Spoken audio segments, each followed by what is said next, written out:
Hey, I want to share with you 5 very important things I learned on my first metal roof after doing a lot of shingle roofs. One thing is, the big difference between metal roofs and shingle roofs is if you have a problem years later and it looks really nasty like this, which on black and brown shingles, you probably wouldn't notice this very much, but on white metal, you can really tell the difference if you put some new pieces of metal up or if you pressure wash. And that's one of the things I really like, that you can pressure wash the metal, make it look like new after years and years of use. You just can't do that with shingles. The other thing I learned about metal roofing is you really got to get your measurements right, because I had all these cut to length years ago when I did this. This was my first metal roof. And I had a couple of pieces that were cut too long. I had to trim those off because I had them about, 4 feet too long. And then this stuff down here, I had like a foot too short, maybe 2 feet too short. Yeah, I think it was 2 feet too short.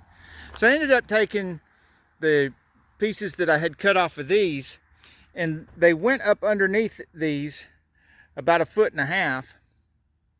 And so I had this seam, this overlap, which years later came back to bite me in the butt.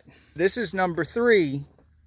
If you're going to have a seam, do what I'm doing now, because it's a lot easier to do when all the metal's off. I could have run the bead of this right here between the 2 joints, and it wouldn't have been necessary if it'd been a good slope like this, but this is way too shallow, almost a flat roof. So I really should have put something in here like I'm doing now to seal this up. And so if you do have to do after the fact, what I'm doing here is I'm lifting this up a little bit after I took the screws out, and I stuck a piece of wood under here. It's back here behind here. And I'm putting my roofing caulk in between here, way up in there, so that I don't get a lot of that stuff sticking out like I did when I first started doing the seam down there. And you can't see it, but right here it's got the sealer in between these two, and you can see where I started getting it further and further up in there when I started using the stick, and it started working a lot better. Now, the 4th thing that I learned about doing metal roofing is, of course, tennis shoes. Really sticky tennis shoes with non-slip soles. This gets the least bit of pollen on it or the least bit wet, and it gets incredibly slick. And you could just slide right off the roof and splat.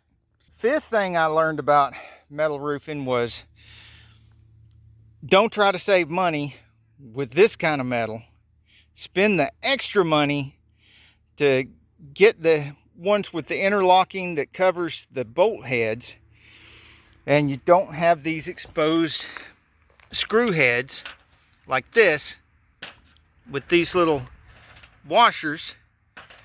Because the only trouble I've had besides this right here, and it happened within a month or 2 after I put this on. It didn't take years like this. This took years to start leaking. Some of these screw heads, I had to come back and clean them up and put some caulk right there around the screw heads, here and there, probably a dozen of them, to stop really small leaks. And the smaller the leak is, the harder it is to find. So that's a real pain. You got nobody to blame but me on this. I can tell you one thing though, I'll never make this mistake again. So if you've switched from shingle roofing to metal roofing, or you go back and forth, and you've learned a few things, let me know in the comments below what good tips and tricks you might have. I'm gonna quit stalling before I lose my little bit of shade that I've got from these trees and knock this out. See y'all in the next one. Remember, be a victor, not a victim.